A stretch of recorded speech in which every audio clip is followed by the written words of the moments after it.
you can't cover a press conference. Welcome back to the Convo Couch, everyone. Pasta Jardula here. And I am Fiorella. Johnny Sue, spinning on the ones and twos. Fam, how you doing this morning? I'm good. I'm all right, you know. Yeah, I'm an uncle. You are. I'm an uncle. Congratulations. Congratulations to Grandma Joan, first off the bat. Mom, we love you. You are now a grandma. And to my sister, my baby sister, who had her first child, Quintus Vox Hill, born. What's today's date? Because he was born at 20th. November 20th. It was like 12:42 in the a.m. My mom guessed the 17th, I think, for the birthday. I guessed the 24th. My mom was closer by 1 day, so she wins. But my baby sister had her first baby. Congratulations to Daddy Quadrine Hill, ex-University of Miami running back, boxer.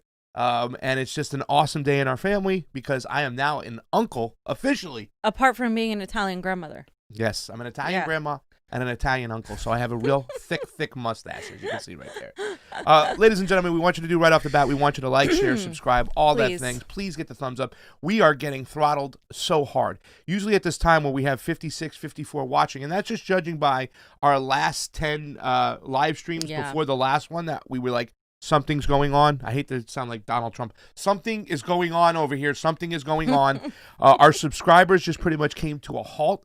I felt like we've been having some powerhouse shows, but this is what we're going to get also if President-elect, air quotes, Biden gets in there. Censorship will be at an all-time high. So that means you got to go over to the Rokfin fam, Rokfin, join, and we have an Odyssey, which we haven't been talking about. ODYSEE. Congratulations, Uncle Pasta, says Amber Lee Gregorio. Thank you, Amber. Grego. Thank you so much, Amber Lee. That's awesome, and I am excited about it. I'm going to go home for Christmas time and go see this beautiful baby. If they let you. If they let us. Because right now, fam, don't laugh too hard because it sounds like a song, and if you're singing, that is also against the rules. I think we're not allowed to be in a basement with more than 2 people. So right now we might already be breaking the rules, Sam. Fam, don't tell them.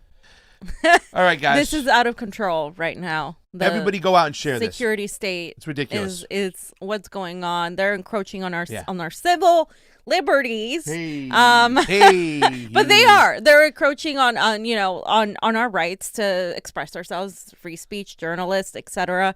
They're also, I think, using coronavirus to really suppress the people, right? Because right now a lot of people are unhappy with the government, but it's not like you can freely go out there because it's coronavirus, and it kind of prevents you from meeting with people and organizing and doing all these things. So just the things that are happening in California, the Democratic supermajority, I mean, the way Gavin Newsom has handled it, and we're going to talk about it, is absolutely disgusting. I am 100% not on board with how it's been handled. It's not just about shutting everything down if you're not going to give people a stimulus, if you're not going to give people something to help them stay at home, if you're not going to help businesses. I mean, it's really, really bad right now, fam. Yeah. And the suppression online is really, really bad. And this is what we got to look forward to if we continue to go this way. I think it was so naive of a lot of people to really think that Joe Biden was the lesser of 2 evils, that you were mitigating damage, when you didn't look in these areas of like, who is big tech giving all their money to? Joe Biden. That's going to tell you. And they're openly censoring stuff. We're not going to break down the Senate hearing right now, but I've been watching it. I watched about half of it. Remember, these things are 4 hours, and you lose 4 hours of your life. These Democrats, you know what I'm saying, the establishment, and that's something we got to talk about, fam, because we talked about this the other night. I'm trying to figure out now who the establishment Republicans are. I can tell you that much, that Lindsey Graham is one that's son of a B. Give an adapt to it's the establishment that's going on. This election, more than anything, was the establishment versus the people. And once again, I don't want to say that Donald Trump represents the people, but it was obvious that they didn't want him. He was a disruptor, and they didn't want him. And Democrats and establishment Democrats who have been cheating progressives for years. Main reason why we started this fight. 4 years, they cheated. They used the same tactics to cheat against Donald Trump. And they got progressives to vote for Joe Biden. That's terrible. Which is absolutely, I mean, you may not see it now, but even in a few months, in a year, you'll be seeing how that was so detrimental. It was more detrimental than you could have done by voting third party or not voting at all. Voting for Joe Biden was the most detrimental thing to our progressive movement, because you gave them an invitation to say that you are willing to do that because you got manipulated by your emotions against Donald Trump.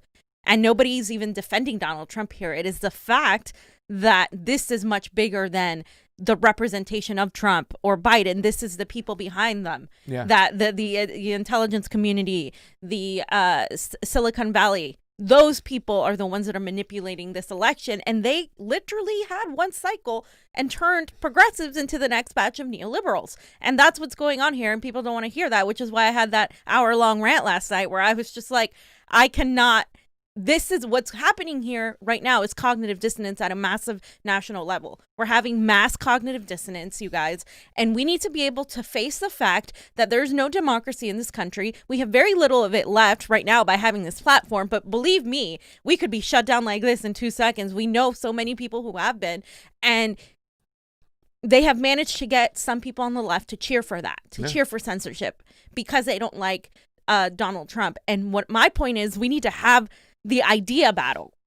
I want to be able to debate a right-winger as to why I believe that we need a pathway to citizenship for immigrants. I want to be able to debate a right-winger as to why climate change is a real issue that we need to look at. But I can't do that, and people can't hear that debate if you shut out those voices. Yeah. So that's what's going on here right now. And they also created this culture, fam, that, first of all, let me say, if we vote for Joe Biden, you're voting out fascism, fam, okay? Yeah, that's false. The argument. That's just ridiculous, too, especially what we see. The reason why I think a lot of people, progressives, have been duped by this whole situation of, go with Joe Biden, we're mitigating damage, he's the lesser of two evils, he's the person we'd rather fight, is the fact that if you look across the board, progressives like us or leftist libertarians, whatever you want to call, we agree with some Republicans on certain issues.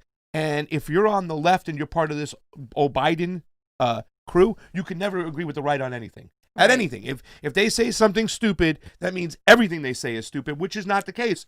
Which there's no nuance. There's no nuance to it and stuff. Right. And when it comes to our civil liberties and censorship, a lot of us on the left have been like, whoa, don't let them do this. Don't say it's okay to take down Alex Jones, because if they take down Alex Jones, that's just the start of it. They're going to take down us next. And they did. You even said the other day on your rant, if you haven't seen it, it's got a lot of views out there, that not every person who voted for Donald Trump is racist. No. I think most people who voted for Donald Trump aren't racist. I think there's a big group of people that might have some serious racial issues that they need to deal with, and that's fine and dandy. But mostly, I think it was a vote against the establishment because they don't believe that Donald Trump is the average establishment player. Yeah. Even though he's given into some ways and he's tried to work with them or deal with them, or we don't know what his. You have a lot of Latinos and a lot of African Americans voting for him now too. And the reason I say that with such confidence is because when he was elected in the beginning, I was like, how can people elect somebody like that? Like, that is so vitriolic in their words, like that spoke that way about immigrants. And that was like my immediate emotional reaction, right? Thinking like, obviously it doesn't affect you that much. Yes. But a lot of people just didn't buy it. They felt like he was just putting on a show, and they thought he was going to be the anti-establishment candidate. He isn't. He's definitely not the non-interventionist he said he would be, but he is definitely a lot harder to control and less hawkish, believe it or not, than the military-industrial complex wants. They want somebody in there that's going to be far more hawkish than even he was. I mean, he didn't really start a full-on war. Unlike the last few presidents we've had, yes, the Soleimani thing, yes, he surrounded himself with neocons, but at the end of the day, comparatively to Obama, comparatively to Bush, that's how low the bar has been set, right? He wasn't as bad as that. But regardless of how you feel about Donald Trump, what needs to be said is that we need to have free speech. We need to have democracy. We need to have fair and free elections, and we don't have that. And if we don't have fair and free elections, we're never going to get Medicare for all. We're never going to get a Green New Deal. We're never going to get anything we want. So that's why Pasta and I are so hard on this issue, because without it, I don't believe we're going to fully be able to get anything else. Yeah. And the number one issue that we've always talked about too as well is election integrity, because if we want the right representatives in there to fight for the populist ideas we have, we need to get a fair representation, one person, one vote, and not it's fight each other. Yeah, and don't get me wrong, we have a situation here, like we're gonna break down the press conference, because what it is that pretty much this is the opening statement from the Trump campaign. to the press about what's going on, kind of revealing what's going on. There were a lot of positives in there, I think, too. But the one negative that really, really kind of hung over this whole thing was very damaging. I got a text today from somebody I was about to talk to and say, hey, listen, why don't you get back on this whole thing? Look at this election integrity thing. But when we're going after the ghost of Hugo Chavez's past, when we're making it more about ideology, and don't get me wrong, we understood that Smartmatic stopped in Venezuela. We didn't know who owned it from there because you can't find out who's owning these things. But it's not important. It's not Hugo Chavez that owns Smartmatic. I can tell you that much. It's not the socialist Venezuelan government that is owning a proprietary software. Yeah. That is all our doing. We don't need the moment you put in your ideology into election integrity, you lose, because whether it's coming from Russiagate or whether it's coming from, what were they calling it? Like Venezuela, the ghost of Hugo Chavez gate, whatever. You are fear-mongering people for your narrative and for your ideology. Leave your ideology out of it and talk about the logistics of it. Talk about the numbers. Talk about the structure of the system. Do not at all get distracted by whatever your ideology is, because you're not going to have a chance to fight for your ideology without a fair election system. Okay? So I don't give a crap if I'm arguing with a right winger, if they think socialism is the devil, fine, they can think that. I don't care. As long as you fight for election integrity, then we can argue our ideas, and I can tell you that it's not, and I will fight you to the death to tell you that socialism isn't the problem, that it's capitalism. But I want to be able to do that. We can't even do that because we don't have control of our elections. So stop putting your ideology in. And I'm somewhere in between that, like as far as like the capitalism versus socialism and stuff. I don't want to go anyism, because I believe that a lot of socialists or people who say they're socialists, it's not that they're full-blown socialist or communists. If they're about socialism, they just want to see people not be on the streets in the richest country in the world. And they see capitalism, making such a disparity between the rich and the poor, and these people are left out in the cold. That's what drives them. They want to see social programs so everybody can have a comfortable living. Everybody can have health care. That's what it's about. It's not about the ism. It's about what they really want. And I'm sorry, when I argue with my mom about this whole thing and she still gets fascinated on the communism thing, it's like, listen, one of my favorite guys, Fred Hampton, was a communism. You know what he's all about? You can call me a communism. You can't call me communism. Whatever it is, I'm all about labor and workers' rights. I want to see people in labor get the money they got 50 years ago when your dad or your mom or your uncle, whatever, was sweeping the streets and could still buy a house, go away on vacation, and die comfortably. That's what it's all about. And I think we have to come up with some quasi kind of certain thing, because let me tell you something. In your capitalist system, it's become a crony capitalist system, and there is socialism for the rich. So, I'll argue that too all day as well. Yeah, and we have welfare queens at the top. And this is why it was a big blunder, because it's not talking about the framework. When you're talking about Hugo Chavez, you're talking about where it comes from. You're not mentioning the framework. And we've said this before. We have to talk about the framework. I don't care if it came from Hugo Chavez, Anthony Bolsonaro, anybody out there. The point is, we have proprietary software with public funding in all of our tabulation machines. It's not just Dominion. It's ESNS. It's HART. It's the GEMS program. This is the tabulation machines that count all the ballots. And at the end of this press conference, when Sidney Powell was talking, she mentioned that. She goes, it's all the software. So why are you going back to freaking Hugo Chavez and you're splitting the left? Dead. You're telling the left to get out of this. He's been dead for 9 years or 8 years. And you lose. come on. You lose the left when you make these arguments, and the good we left. Need the left. And the good left. You need the left. You lose them. Yes. Because, you need them. And it's the real left that gets angry, like me, like when you bring up this crap. So, okay. So, like I said, we have election fraud. It's done by both parties. And in my opinion, and we might disagree on this, in my opinion, this means I believe that the reason this is happening is because people in both on the Republican side and the Democratic side do not want shit uncovered. Because once this Pandora's box opens, it's going to implicate too many people, and they're not going to let them uncover it. So basically, she said that the election was rigged by communist money and a scheme devised by the late Hugo Chavez, president of Venezuela. Let's hear what she has to say, and then we'll talk about the rest of the conference.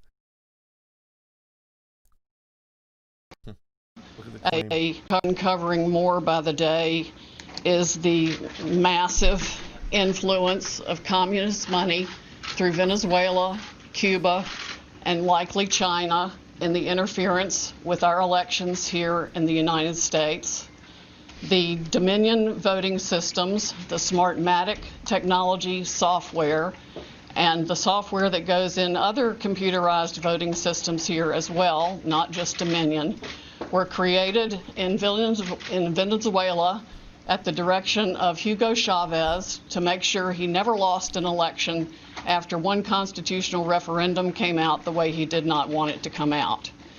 We have one very strong witness who has explained how it all works.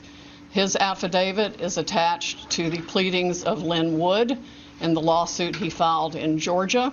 It is a stunning, detailed affidavit because he was with Hugo Chavez while he was being briefed on how it worked. He was with Hugo Chavez when he saw it operate to make sure the election came out his way. That was the express purpose for creating this software. He has seen it operate, and as soon as he saw the multiple states shut down the voting on the night of the election, he knew the same thing was happening here, that was what had gone on. All right. I don't know where to start. Hugo Chavez was a very well-liked president by Venezuelans. I mean, the Chavista movement is still reminiscent today. He's dead. He's been dead for 9 years. Hugo Chavez and Venezuela have some of the most fair and free elections, as claimed by the Jimmy Carter Institute. Pasta always mentions this, like in nearly every show. They have far better elections, a system than we do. And it was like, if their elections had been invalid, you wouldn't have seen the massive amounts of people in the streets protesting and say, get the hell, America, stay away from our elections. There was that attempted coup, which was a failure. And that was, the Republicans doing that, as well as the Democrats, both cheering for this coup to push Juan Guaido as the illegitimate leader as to be the president instead, of course, of Maduro. Like, there's nothing, even if the machine, let's say, was assembled in Venezuela, we don't know what about every other machine. It's proprietary software. We don't know where it comes from. This, to me, is a turn to blame a foreign entity because, again, they don't really, a lot of people in there, whether it's she's not aware of it or whether whoever is aware of it don't want this to get out. They don't want the truth to get out. And the truth is that we rig our own elections. It is a bipartisan practice, and we have proprietary software, and we cannot look into those machines. We cannot get these printouts. And it's absolutely detrimental. And I think this could be used to push another coup or coups in the global south. Because notice that they mentioned China as well. This is like that, that fear-mongering, that sort of, okay, yeah, let's look at the foreign people. It's just as bad as Russiagate. You lose me with this. They are fearful of the whole communism thing. It's really, to tell you the truth, when I have my talks with my mother, this is like, right. I'm like, Mom, I know you're fascinated on this, you're fixed on this communism thing. They think that we want communism and all these people want communism. No, they just want income equality, you know what I'm saying? And I know more resource equality. Well, we want that. Yeah, politicians don't. They don't. And the whole thing is that, my tweet I put up right here, and it explains it all. Major problem with the Trump campaign when it comes to the software is that they're trying to pin it on a boogeyman. Stop. Point to the actual framework issues with our elections. All these companies have proprietary software and have weighted algorithm features. Okay, that should be the argument, and that's where we need to go. And not only that, Pasta, but it's the election officials who purchased that software. Absolutely. The Secretary of States who certify that software, even though there's problems with that. And it's really sad that she said that because Giuliani was talking about affidavits before she was talking about, Giuliani went first and then she went. Yeah. So me hearing that, it's like, oh fuck, I can't even trust any of the other affidavits. Then it's like, or can I or can I not? Like, what I'm a lot of the affidavits he talked about the process with the voting. What kind of fucking affidavit is this guy who's? Oh yeah, I personally spoke with Chavez. Yeah. What? Like, that's total bullshit. But they're hunting down that thing. I was just hoping that this is not so damaging when it really pushes people away, because there were some great points that were brought out. I hated this right over here. In 2004, when Diebold was around, they flipped it against for George Bush, against Kerry and stuff like that. I would have liked her to concentrate on that, because I don't believe that Hugo Chavez wanted George Bush to be the president over John Kerry. You know what I'm saying? Listen, this is not anybody from the outside doing this. But again, we might outsource the foreign thing to somebody to help us out, but it's the main people pulling the strings are the establishment, are the globalists, all the people that, that all these Clintons and Bushes, they're all friends with everybody in Davos who want to turn us into a global society, and they hated Donald Trump because he said he was more of a nationalist. So don't go looking at Hugo Chavez, for crying out loud. Talk about the framework. Yep. That's the most important thing. And I did point out some things that she said. She used the word feature. Now, the good thing about that is Giuliani used the word voter fraud a couple times, and eventually he said election fraud. Sidney Powell was the first one saying election fraud. Then Lou Dobbs kind of echoed what she said, election fraud. So we're getting to the right terminology. We're putting it on the actual body and the people cheating rather than the voter itself. Giuliani did have, that was the one moment when he went in there and he started dipping to the illegals of voting, which we'll talk about. But everything else they laid out was a lot of great information and stuff we have to talk about. Sidney Powell used the word feature. She said you saw what she said in your thing. All of them have this feature. This is not a bug. This is not something that a virus. Right. This is a feature within these systems that have, it's called a weighted feature. And it was first implemented for condo associations and tenants units who own bigger properties than somebody owning smaller properties. So they got more of a vote. So this feature is in there. And people have to understand it's called a weighted feature. It's inside the machines. All of them have this feature, fam, whether it be ES&S, whether it be Dominion, whether it be Hearts, whether it be Smartmatic, all of them have this feature, and I'm glad she pointed that out. Yeah, and not all of them come from Venezuela. That's the thing. Yeah. That's what kills your argument. We don't know. Why don't we make this software not proprietary? Let's make it public, right? That would be, so that way if you really believe foreign entities can hack our elections, that would also solve that problem too. Yeah. And number two, she said all of them have flipping capabilities. So she mentioned it was a feature first, and they all have this feature in it. They can all flip capabilities. She talked about you can do it remotely right now. I think that's more when people talk about hammer and scorecard, right? And we say, oh, that's so cute. We've called it fraction magic for a while. You know what I'm saying? They're like, yeah, but hammer and scorecard did one thing. They proved that it can be flipped remotely. We already knew that. Johnny already found that out in New Hampshire when he had the guy tell us there's a SIM card in there, and you can go flip it from across the street. You can flip it from another state. You can flip it. And then she also mentioned that you can't even find the owner, who it is. Once again, how many times have we talked about this? We traced back Smartmatic to Venezuela. We didn't know which entity in Venezuela was really flipping it, whether it be, the elites there or whatever the case may be. You cannot find out the ownership because it's like a hedge fund. It's a part owner of this person, of that person, of this person, and that creates a serious problem. When the ownership is also proprietary, like the software, fam, you can't put a finger on it. You can't know who's doing what. Yeah, no, I mean, you let it all out 100%. And that's the thing. When you put in ideologies, whether you're a communist hating right winger or whether you are a Russia-phobic neoliberal, when you're putting these narratives in, it takes away from the real issue. And that's the transparency. And it really does a disservice to your credibility when you're bringing things up like that. I mean, even to people who are on the independent side who just want to get the truth, you're clouding everything with this sort of obsession. And Joe Biden and Kamala Harris are Republicans.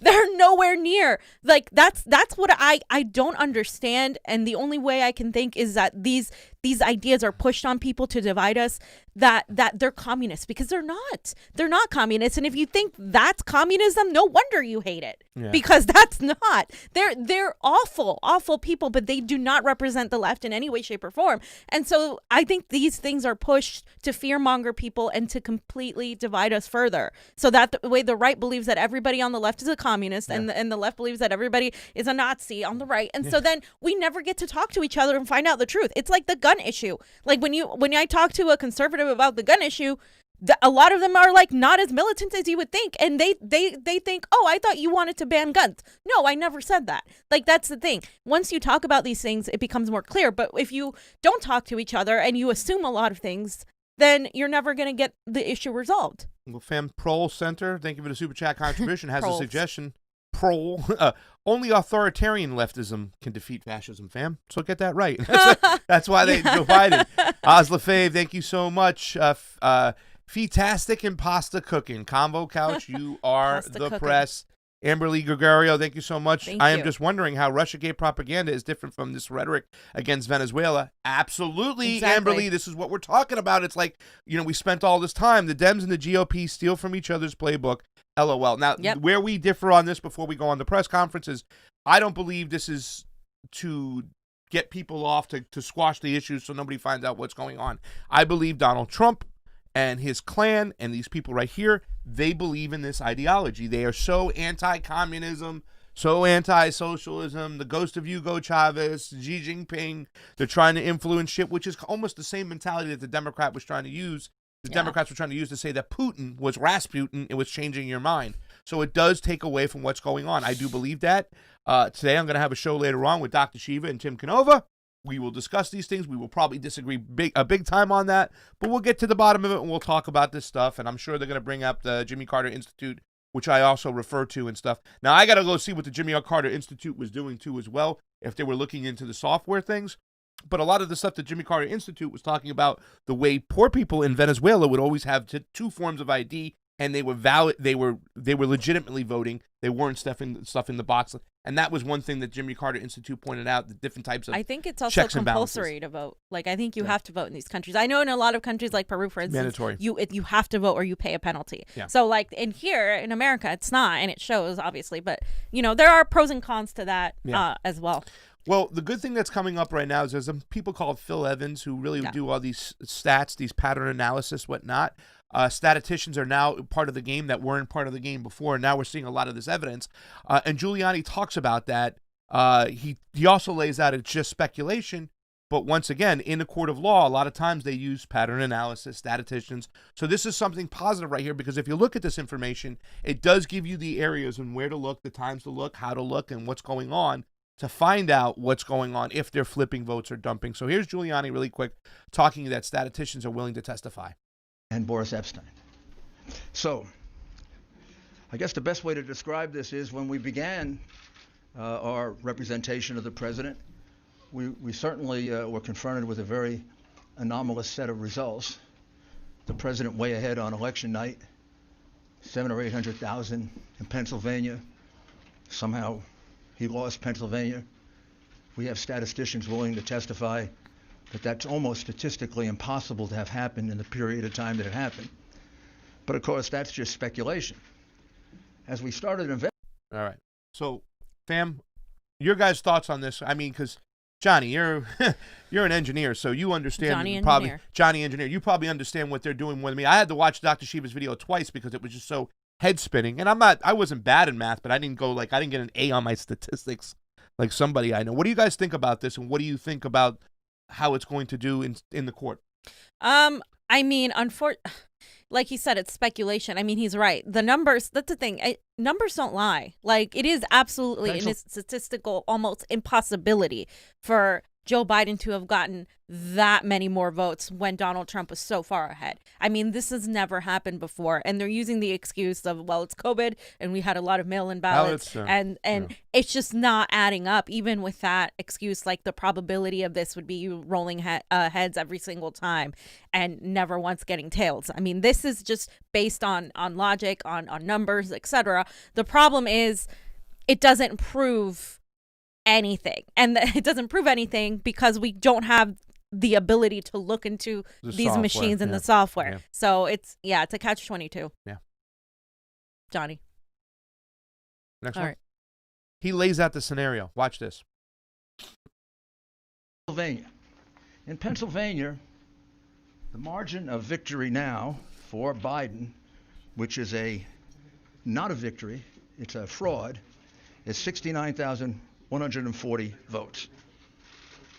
The reality is that we are now at a count of 682,770 ballots, for which we have affidavits that there was no inspection of that ballot at the time that it was entered in the vote. It was a mail ballot. Mail ballots are particularly prone to fraud. We were warned about that by Jimmy Carter, President Jimmy Carter, and Secretary Baker in a report about a dozen years ago, in which they said that mail balloting is particularly susceptible of fraud. that we should very carefully consider ever doing it, and that it can be taken advantage of. Justice Souter warned us of the same thing in a comment in an election law case.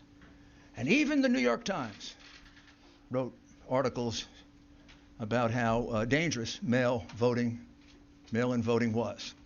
And this is the first time we ever did it en masse, and I think we proved that all three are prophets. It's not only susceptible to fraud, it is easily susceptible to fraud, particularly if you have a plan or scheme which sounds eerily similar to what Joe Biden told us a few days before the election, that he had the best voter fraud team in the world. Well, they were good. I don't know that they were that good because they made significant mistakes, like all crooks do, and we caught them. All right. Pam, anything to say about that? Because there's a lot right there to unpack. It's just really funny that to hear somebody like Giuliani, who I really do not like, say the same crap we've been saying for a long time now. Pasta has been saying that, talked about it way before the election and was saying if they're going to cheat, they're going to cheat via the mail-ins and Jimmy Carter, blah, blah, blah. It's like they just, all of a sudden, they're like, oh, okay, this is all of a sudden happening. And they're just finally, like, understanding, like, that this happens. The sad part is a lot of people are going to discount all of this because it's Giuliani, right? Because you don't like him. And so, but I mean, it's not even just on the left. It's just his credibility has been shot many times. And how do we get these people to understand that? Put aside your vitriol for Giuliani, do like I am, right? Put it aside and understand that what he's saying is what we said months ago. We progressives that actually said this, on the left, we literally said this months ago. This is nothing new, and it's not fake just because he's saying it. Now, you do have to sift through the information because some of the things they are saying are completely unreliable, just like what we saw with the whole ghost of Hugo Chavez thing. There's nuance to this, people. You can't just say, oh, one thing is false, so everything is false, or vice versa. Like, Americans, you need to understand how to sift through information and how to find nuance in situations. This is why a lot of people attack us, because we do that, and it's so rare to do that and not just jump into one corner or the other and cheer for the team. It's like, no, you have to go through this and find what is real and what isn't. Yeah, and also this is, once again, you're a little hypocritical here. Now you want to use Jimmy Carter's information when it's beneficial to your case, but then you want to say, oh, it was done by Hugo Chavez when, Jimmy Carter Institute said Venezuela elections were the best in there. Oh, no, he's wrong. It was Hugo stealing the, okay. But now but Jimmy Carter and James Baker said it together, and we talked about this, fam, when the HEROES Act was coming into play, and it was signed by the House, and it was kicked over to the Senate, and both McConnell and Trump were like, get the hell out of here. We're not going to let you put a provision in there that says you can strike down a signature amendment in the HAVA Act, the Help America Vote Act, that says that 32 states don't even have to scrutinize the signatures on their ballots. We're not going to do it. So for me, it was like, once again, being a poker player, I'm like, the Democrats are tipping off their hat. And so much when we went over Whitney Webb's report, and when me and Johnny experienced these AI machines checking the signatures, I was like, wow. The Democrats are always moving their game. The establishment, they're always moving their game around when it comes to election integrity. Yeah. So now they're trying to bypass the signature situation. Now you got Pennsylvania, Wisconsin, Michigan, where in Wisconsin, they didn't do what they did in California when they shotgun ballots out to everybody because they knew how fraudulent it can be. We talked to Dr. Rebecca Mercury about this, how fraudulent this system can be when you shotgun these things out. Even David Weber said, it's ridiculous now. There's too many ballots out there. They're just loosey-goosey. They can be ballot harvested in, which is another thing. You can just walk in 1,000 ballots. It just causes an area for concern. And we said this, and the Democrats tipped their hat off. And then the phony attack from the fraud squad and the rest of them on the post office was like, oh, you guys are going to try to steal this through the mail-in. Tulsi tried. She tried to say, hey, let's get rid of it. And nobody she got listened. completely, not only did they not listen, they completely painted her as a right-winger for wanting that. And now you guys see why she was doing that. Yeah. Because look at what happened. Right? And all these neo-progressives or progressives are eating, they're swallowing this establishment narrative that harvesting is helping. You can go and take your Aunt Betsy's ballot and take it in for her. Why can't she just drop it in the mail? Yeah. Come on.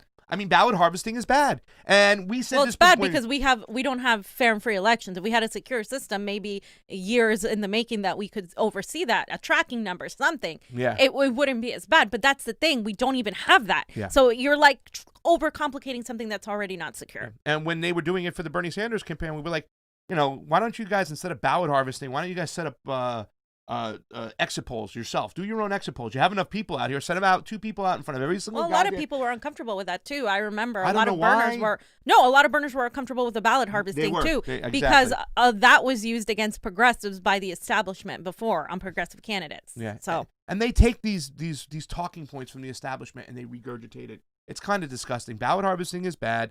The mail-in system is built for fraud. We have no checks and ballots, and at the end of the day, we started fighting for the down ballot tickets, people like the progressives running for Congress and stuff. That's who we were fighting for. This is not about fighting for Donald Trump. This is fighting for fair elections so that the down ballot candidates, the Angelica Duenas, the Maria Estradas, all these people can take these seats. The Raji so your Robs. options aren't Biden or Trump. Yeah. Or Harris and Tom Cotton next time. Yeah. Now, the good thing about this is, so we knew that how we went over how many ways that these fraudulent ballots can get out there, meaning that you shotgun them out to everybody. A bunch of people move, a bunch of people die. They get returned to sender. Now you got a bunch of ballots. They can be handed off to somebody nefarious. Whoever's got the contract with that paper company who does our printing can hand them off to the establishment people, and they can just walk them on in, fam, right? They can just harvest them in. And then we saw the machine that was just going through. There was no scrutiny when it came to these sign-in ballots, for these mail-in ballots. We saw it was a machine going through, and they were just stacking and loading and stacking and loading. Giuliani lays out right here how the mail-in ballots work, and I think this is important because he's explaining something. This was the good part of the whole situation where people go, yeah, you know something? They can really fix an election this way. So watch Giuliani, what he says. He really does a good job here. One of them was pushing out Republican inspectors.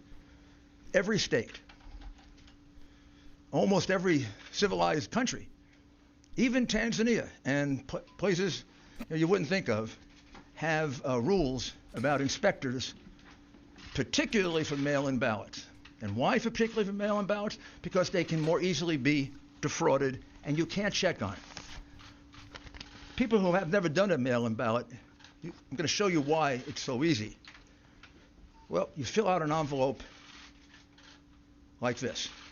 You put usually in New York it would be your assembly district and the precinct in which you're voting.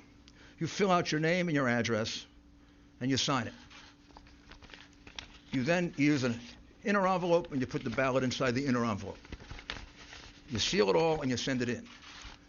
When it's being counted, almost invariably in the United States, up until the mass cheating that went on in this election, a Republican and a Democrat inspector, as well as others, if there are other parties, is allowed to watch the unsealing of this ballot. Used to go on all over America when we conducted honest elections. Because the only time you can ever find out if it's a fraudulent ballot is when it is looked at. The minute you approve this, it's thrown away, gone for eternity. The only thing left is the vote. That could have been Mickey Mouse. That could have been a dead person. That could have been not filled out properly. That could have been the same person 30 times. That could have been, and all these things have happened, by the way. That could have been nothing filled out. We'd never know. So, for example, the recount being done in Georgia will tell us nothing, because these fraudulent ballots will just be counted again because they wouldn't supply the signatures to match the ballots. So it means nothing to have counted these ballots because, for example, in Pennsylvania, where we have probably our most precise evidence, 682,770 of these ballots were cast, put in, and they weren't inspected, which renders them ballots that are null and void, cannot be counted, have to be removed from the vote. Why? For several reasons, not the least of which is that was basically only one of 2 places in the state where it was done. So in the other parts of the state, there was a legitimate inspection of the ballots. So if you have 2 different standards in different parts of the state, one favoring one part of the state, the other disfavoring the other part of the state. That's a classic violation of the Equal Protection Clause of the United States Constitution. Bush v. Gore being the most recent case. Right there. Fam, he's right. These ballots are supposed to be scrutinized. I mean, our state got away with being able to use an AI machine. Nevada, they use an AI machine. I heard there's a lot of talk that they set the sensitivity so low that a scribble will get through. Right. But that's the way this is supposed to be done. They sit at a table. They hold the ballot up. There's a Democrat and a Republican there. There should be a Green Party and Libertarian if they wanted to. And says, Trump vote. Republican says yes. Democrat says yes. They put it in the pile. Hold up the next one. Looking at the signatures. Republican, Democrat, vote for Biden. Democrat says yes. Republican says no. They set it aside to be disputed for later. That's the way they're supposed to do these things, and they've been doing these things like this a long time. A lot of these states we're talking about, Wisconsin's one of those states. They didn't shotgun ballots out to everybody on the roll. They don't believe that voting by mail is a right. It's a privilege. So you have to apply for it. And if you recommend and you ask for a ballot, they'll give it to you. Mm-hmm. But they just won't shotgun them out to everybody on the voter rolls. And there's a reason why, because this area is susceptible to fraud. Now, what Giuliani is laying out is that those envelopes that we saw on the table, John, when we went to the thing where they say they keep the envelopes to the side, they're supposed to keep those for 22 months. But there's areas where they're not keeping them. They're throwing them away, just like they're shutting off the ballot image picture thing on the machines, which they're not supposed to do.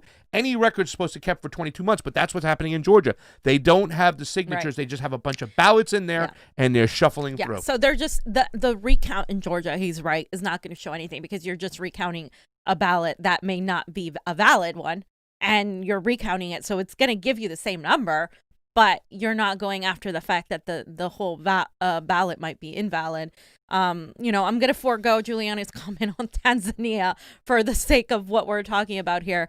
But I think he's right when it comes to the lack of security in this whole process. Now, Giuliani, this didn't start with Trump.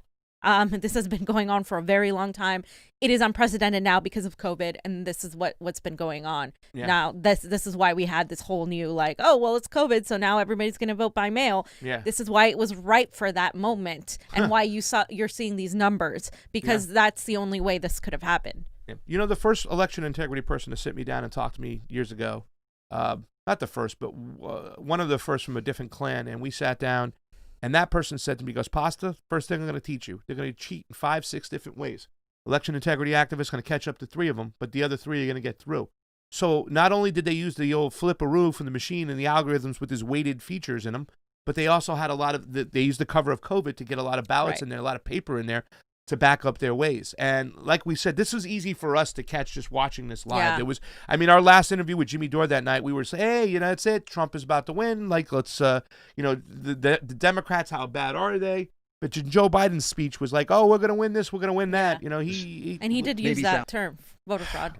He did. He said, we have the best voter fraud. The Freudian slip, yeah. Now, funny thing, because this is interesting here, because once again, another tool that we realized in the primaries, we all caught this. Maria Estrada went after Dean Logan at a Democratic LA meeting. We caught it on film. We watched it.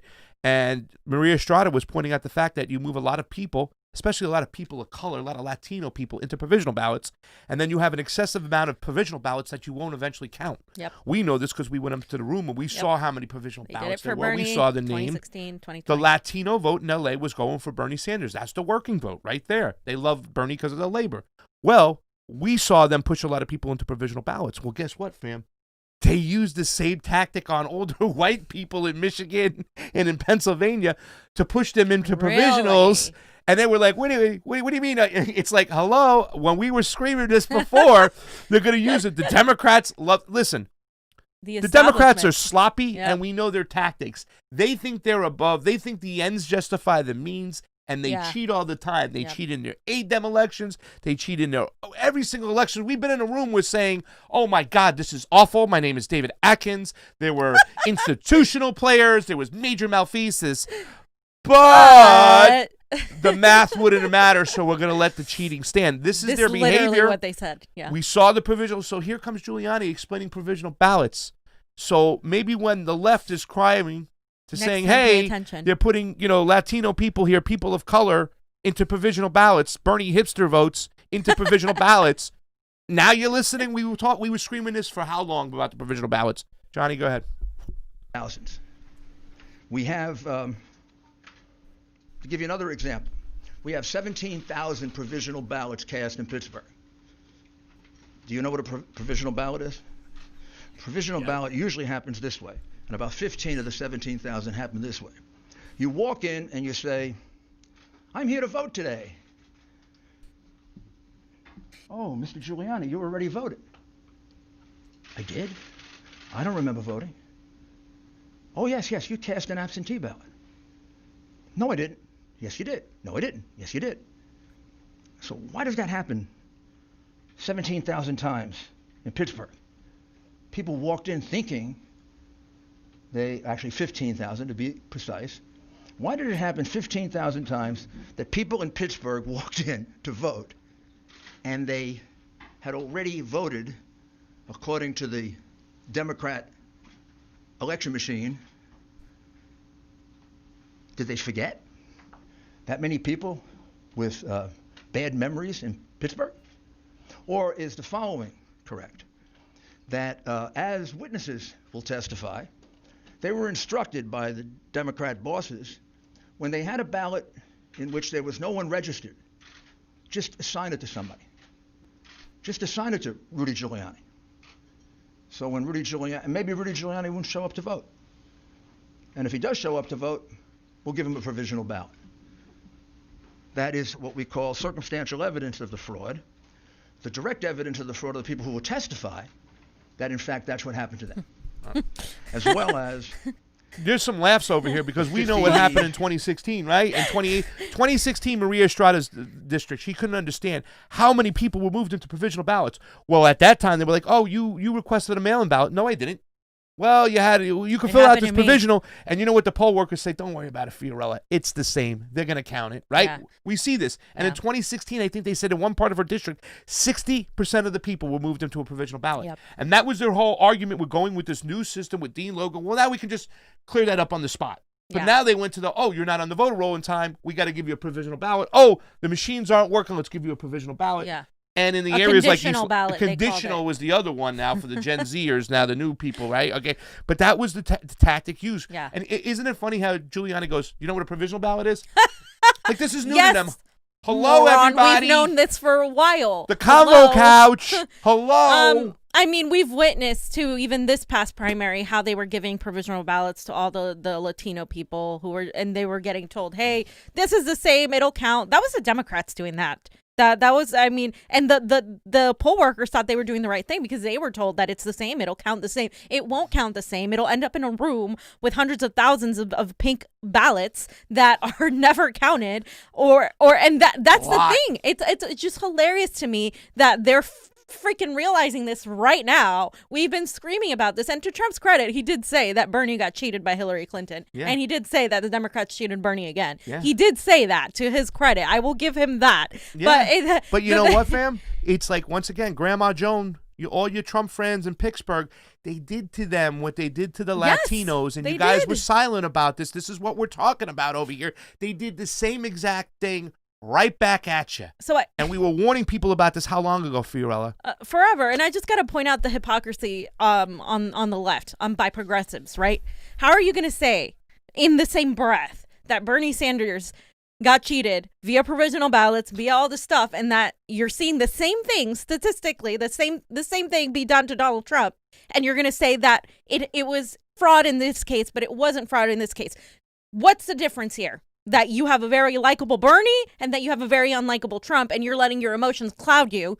And if you're just mocking this and not going through it bit by bit like we're going through it and telling you what's real and what isn't, you're not doing a service. You're not doing journalism. You're not doing the right thing that needs to be done. You're letting your emotions and your vitriol hatred for Trump cloud your judgment. And I understand why you hate Trump. A lot of people hate Trump, but a lot of people don't like Trump. I'm one of those people that doesn't like Trump at all. But that's not going to cloud my judgment in saying, hey, this is very similar to what was done to Bernie in 2 primaries. Why can't we say that?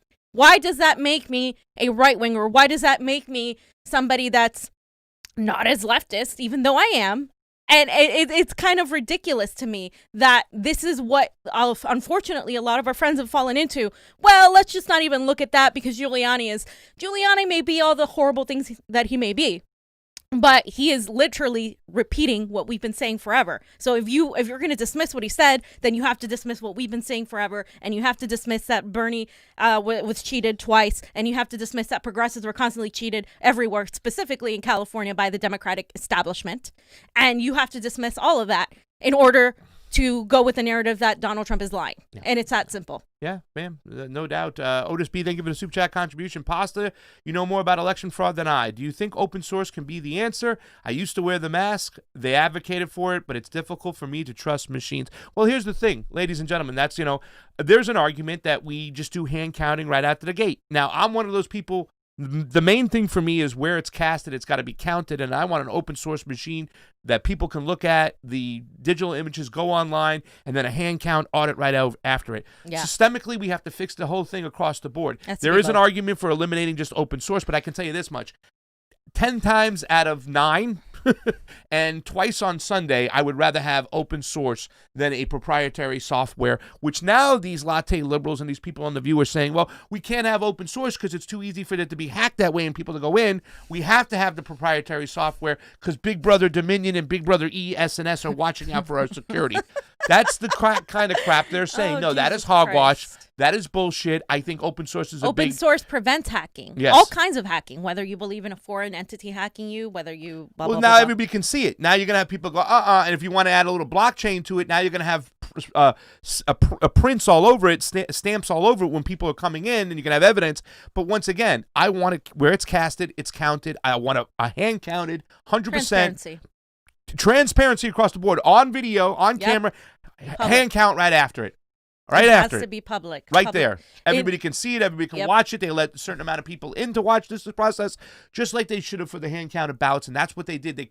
They screwed themselves. Now, you can see the game plan from Giuliani is to discredit and unvalidate those ballots that were validated because they were not properly vetted. And when it comes to Wisconsin, Michigan, and Pennsylvania, it ain't California where they can use a machine like just send it through, just send it through, just send it through, where you have these assholes from our registrar, Dean Logan and Jeff Klein going around going, we have an open source system. Well, you know what they were doing the whole time? It wasn't open source. We weren't given the source code. They were saying that our ballot marking devices were open source. That doesn't mean shit.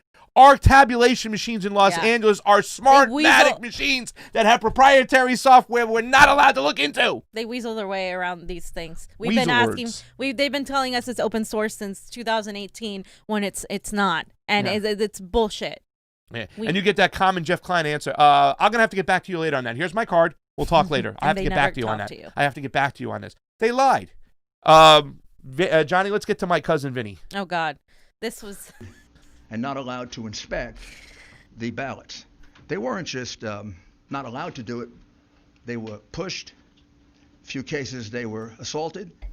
In all cases, they were put in a corral so far away, probably the closest they got is from here to the back of that room. We could do like a, did you all watch My Cousin Vinny? You know the movie? It's one of my favorite law movies because he comes from Brooklyn. And when the nice lady who said she saw, and then he says to her, how many fingers do I got up? And she says, 3. Well, she was too far away to see it was only 2. These people were further away than my cousin Vinny was from the witness. They couldn't see a thing. Now, I don't know. You're going to tell me that 60 people are lying? They didn't just tell me this. They swore under penalty of perjury, which is something no Democrat's ever done. You don't even ask Biden about this. You don't put him under penalty of perjury. He doesn't even get asked questions about it. He doesn't get asked questions about all the evidence of the crimes that he committed. These people are under penalty of perjury. Their names are on an affidavit. They swear that they weren't allowed to carry out their function as inspectors. And it's not just a technical thing. There's a reason they did it. Why would you not allow people to carry out the function they've been allowed to do for 50 years, 60 years. Why wouldn't you allow inspections of those ballots? Because you knew you were going to use those ballots to catch Biden up. And you had a big road ahead of you. You had to catch him up for 700,000 to 800,000 votes that he was behind. And the only way you were going to do it was with the mail-in ballots. There you go. All right, we could have done without the whole my cousin Vinny thing because that's just going to make people make fun of him. I liked it. Of course you did. It. Of course you did. Because everybody knows the movie is like, how many fingers am I holding up now? You know what I'm saying? I that didn't bother me as much. I'm just glad that he didn't say Hugo Chavez told those people to to keep the other people back away. So I guess that's an improvement for Giuliani. I mean, I get his point. His point is those people were kept out of. Yeah. And they were. And they were kept out. I mean, there's multiple people that have claimed that, whatever. And we've been kept out. That's what, it's like, again, it's like we know this happens. So. This is Democratic Party behavior. Yeah, we know this happens. This is the Democratic Party behavior. The establishment, not the progressives, because all the progressives really, at the end of the day, they want a lot of transparency. Yeah. They agree with us. They just get goaded into this situation because it's but Trump. And let me tell you something once again, fam. This tactic right here goes back to the HEROES Act. They wanted to remove a provision that said they didn't even have to approve these signatures. And when they said, we're not signing this shit, we have 32 states, Michigan, Pennsylvania, Wisconsin. The law is these ballots have to be scrutinized by both parties and election officials. Well, they kept them aside. They kept them out of there. And they're all testifying. There's affidavits to this. This is what we call evidence. And I'm glad we're bringing this to task because they're trying to use these fugazi ballots, and there were a lot of them. They had to get caught up. Remember, we saw this like he's behind almost 750,000 in Pennsylvania. There's no way. There's no way he's catching up. He's out. Yeah. In Michigan, he was down almost 300,000. There's no way. Yeah. Not happening. Wisconsin, he was down by over 150,000 votes at one point when we ended the show. There's no way, but there was a way. Biden knew it in his speech that night. Just hang in there. Don't worry. We got the dumps coming. We got the flips coming. And you know what? Boom. This is the party's talking about, too, right now, coming on, fam, about the people have a right to know because the Democrats and the Democratic establishment and the Republicans and the Republicans establishment, Fox, MSNBC, CNN, only certain people on Fox are talking about. The majority of Fox are agreeing with MSNBC and CNN, the establishment narrative that, these people are fools. He should just concede. Even Bernie Sanders, just you know what? When you lose, you have to concede. No, Bernie, you have to fight for every vote and make sure every vote's a fair vote. And I'm glad they're doing this. And Giuliani points this out. Whether you like Giuliani or not, he's right.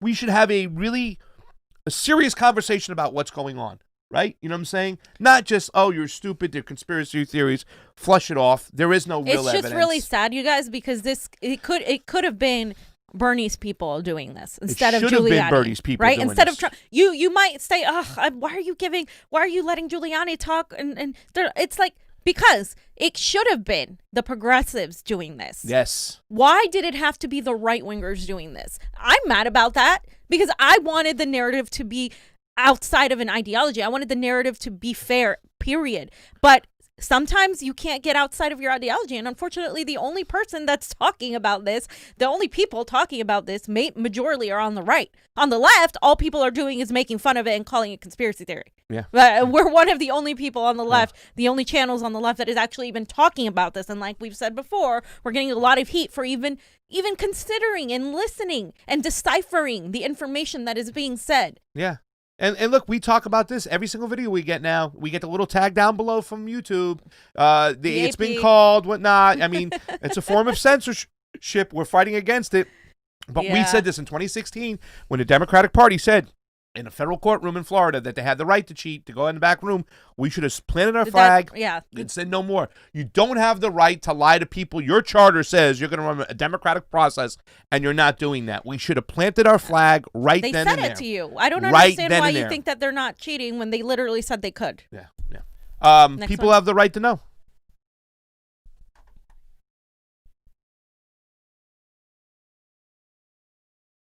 You couldn't have a Democrat and Republican inspector around. They don't even have Democrats watching it because they'd be afraid that there'd be honest Democrats who would say, you're cheating. So that takes us to Michigan, where there was an honest Democrat who said they were cheating. And we'll show you her affidavit, because I know you keep reporting falsely that we have no evidence, that we have no specific acts of fraud. That's because the coverage of this has been almost as dishonest as the scheme itself. The American people are entitled to know this. You don't have a right to keep it from them. You don't have a right to lie about it. And you are. I mean, you don't report to them that a citizen of this country, a very fine woman, who is willing to allow me to give you her name. I can't give you all these affidavits, because if I do, these people will be harassed, they'll be threatened, they may lose their job, they will lose their friends. We've lost lawyers in this case because they've been threatened. We've had lawyers that need protection. What's going on in this country is horrible, and the censorship that you're imposing is making it worse. But Jessie Jacob is an adult citizen and a resident of the state of Michigan. She's been an employee of the city of Detroit for decades. I know her age, but she can tell you her age. She was assigned to voting duties in September, and she was trained by the city of Detroit and the state of Michigan. She was basically trained to cheat. She said that I was instructed by my supervisor to adjust the mailing date of these absentee ballot packages to be dated earlier than when they were actually sent in. The supervisor made that announcement for all workers to engage in that fraudulent practice. That's not me saying that. That's this American citizen saying that under oath. I don't know. Maybe you could say she's lying, but you can't say there's no evidence. This is what we call evidence. This is direct evidence. Not circumstantial. I tried many, many cases, as did all my colleagues here. You put a witness on a witness stand, the witness is testifying to their own knowledge. This witness goes on the witness stand and she will say, I was told to adjust the date on the absentee ballots. I witnessed election workers and employees going over to the voting booths with voters in order to watch them vote and coach them for whom to vote. Completely illegal. She will testify to that. I don't know. Biden's people can cross-examine her, but you can't just throw it away. Gee, there's no evidence. Next time you say that, you'll be lying. There you go. Because there is evidence. Pam? It just sucks that the Democrats and the establishment on both ends are so horrible and corrupt that they're making Giuliani, they're making me agree with Giuliani, somebody that I really, really don't like, because he's right. I mean, people have a right to know about this. The coverage itself, the way it was so skewed, even the coverage during and before the election has been skewed all along. And that's election fraud, because you're interfering with our elections. Hello. Like, even from the onslaught of that, like, it's really disgusting that we've come to a point where election integrity is polarized the way it is right now. It shouldn't be. This is about the truth. Whether it's Trump or Biden, the people lose anyway. So that's a certainty. Yeah. It doesn't matter. Yeah. But what matters is if we let this go and we pretend that there's nothing here, it's going to come back and haunt us literally in 2 years and definitely in 4 years. Yeah, and the Bernie Sanders followers out there, the supporters, this should have been you guys, 2016. Yeah. I don't know who the lawyer could have been. We could have picked somebody good, but you know what I'm saying? It should have been us doing this, scrutinizing every part of this elections that we know are fake. People went to Bernie Sanders with this. Lawyers went to Bernie Sanders with this. Let's rock and roll. Let's turn over these elections. Let's protest. You contest this election. But look at what they're doing. The data. But look at what they're doing to Trump. They would have done the same thing to Bernie Sanders. But at least it would have been out there via a progressive carrying the torch of election integrity instead of the right. John, you have something to say? Yeah, before Trump even did it. And it just sucks that he had to get fucking Giuliani, you know? Giuliani's like terrible. Well, Giuliani's terrible to us, guys. That's the thing, because we're on the left. I don't like Giuliani for a long time. His appeal in the center and the right, they like him. Now, and we're going to put this next point up. And once again, I'm not mad that it's Giuliani. I'm mad that it's not us in 2016 doing what they're doing, because it's the same language and the same accusations. We would have done it better. we would have done it way better because we wouldn't have done this, what he's about to do right now. Yeah. Which is the stupid part, once again, because it's not the main fucking problem. Excuse me for cursing, Mom, but it's not the main problem. You don't do this shit. Keep your ideology out of it, for crying out loud. Because if you're going to think that illegal immigrants and voter fraud is a problem, it's not. It's a discussion for another day. It's a discussion for another day. Keep it out. Stantino versus the city of Detroit. Then she was instructed by my supervisor not to ask for a driver's license or any photo ID when a person was trying to vote. Don't ask for identification. Why would you not ask for identification? Because you knew that a lot of people not entitled to vote were going to come in and early vote. Because you knew that illegal immigrants were going to be allowed to vote. You knew, if you lived in Philadelphia, unless you're stunad, that's an Italian expression for stupid, unless you're stupid, you knew that a lot of people were coming over from Camden to vote. They do every year. Jesus Christ. Happens all the time in Philly. Right. It's about as frequent as getting beaten up at a Philadelphia Eagle football game. He ruined the punchline. Because you do get beat up at Philadelphia Eagle games. That's what they say. It's a whole joke about it. That's why they put the courtroom in the prison in the stadium to hold people there. But I mean, beside the point. Once again, why are you even bringing this shit in here?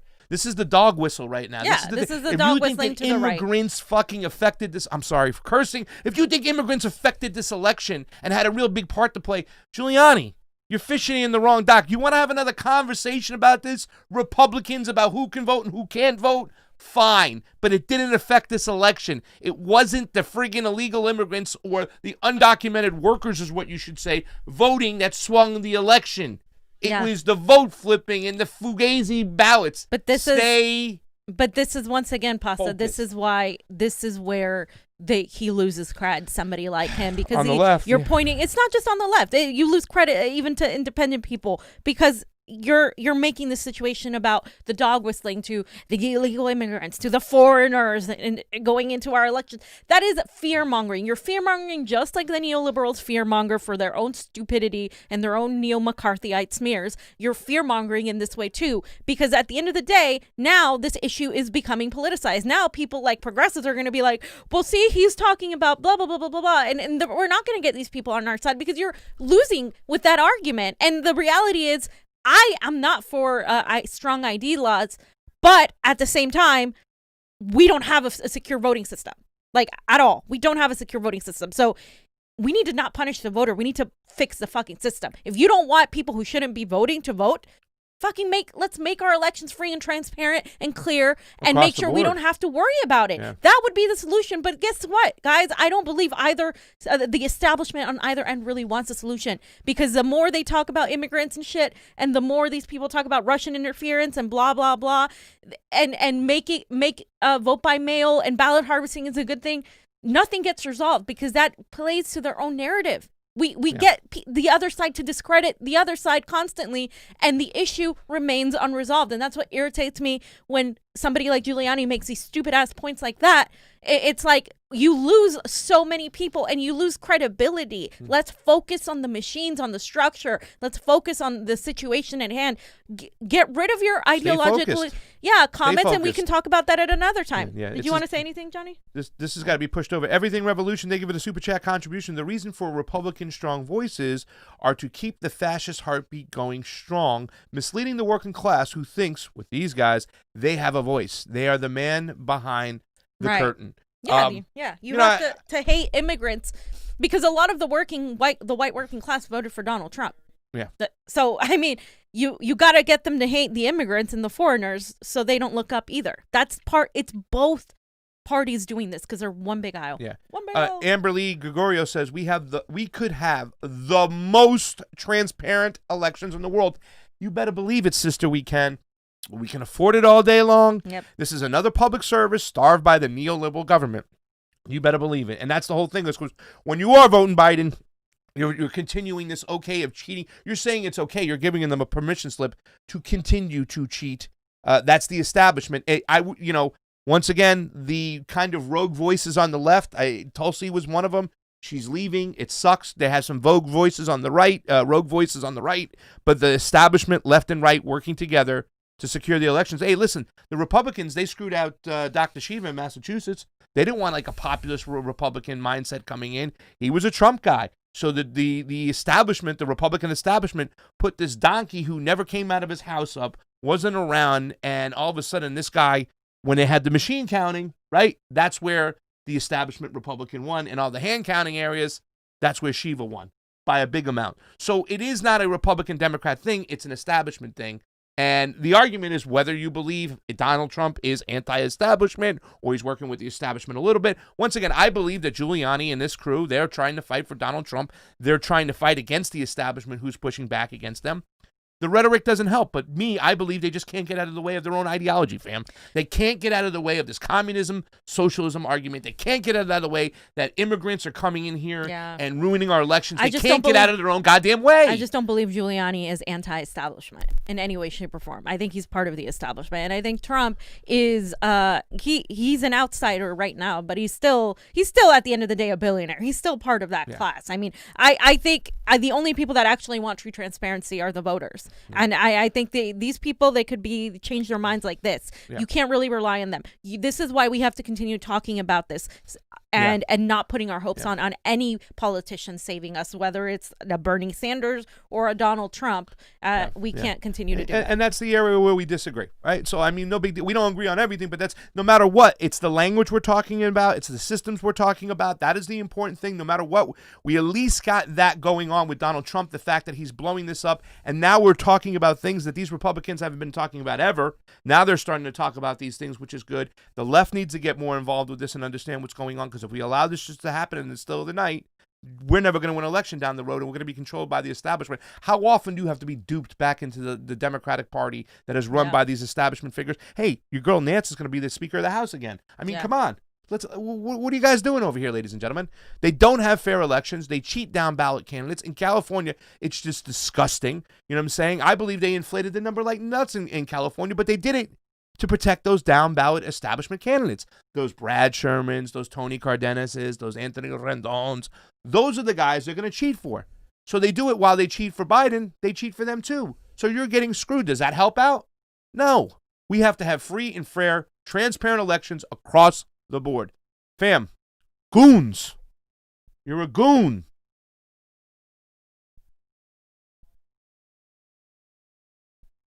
I assume, but I may be wrong. She's a citizen. I've never met her, never coached her. And I'd like you to note that it's signed under penalties of perjury. We have 100 more of these. I can't show them to you because those people don't want to be harassed. They don't want to have their lives torn apart by the goons on the other side. We don't do that to them. They've done that to a lot of our people. They've done it for 4 years. And it's outrageous that it's tolerated, and it's tolerated because you condone it in the press, and you don't cover it, and you don't condemn it. And it shouldn't happen to a Republican or a Democrat. A lawyer shouldn't have to withdraw from a case because he's representing the President of the United States. There are many more affidavits here.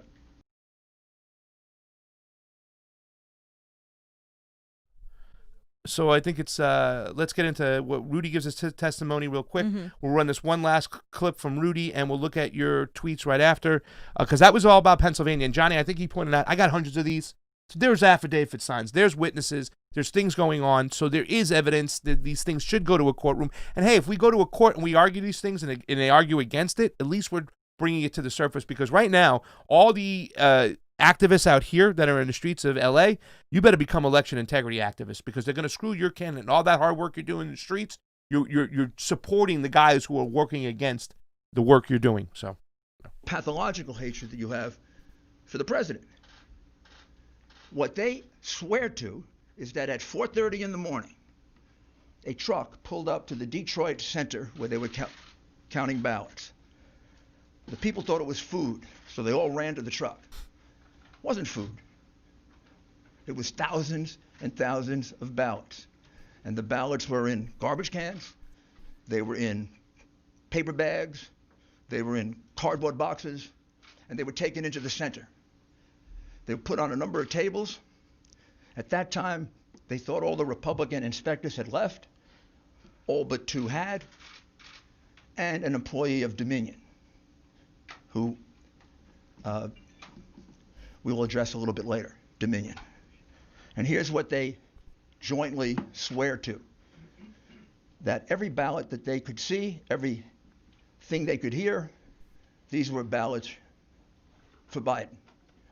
When they saw a ballot, these were ballots only for Biden, meaning there was no down ticket, just Biden. Many of them didn't have anything on the outer envelope because these ballots were produced very quickly, very swiftly, and they're estimated to be a minimum of 60,000, maximum of 100,000. Many of them were triple counted, which means they were put into the counting machine this way. Once, twice, 3 times. I didn't see that.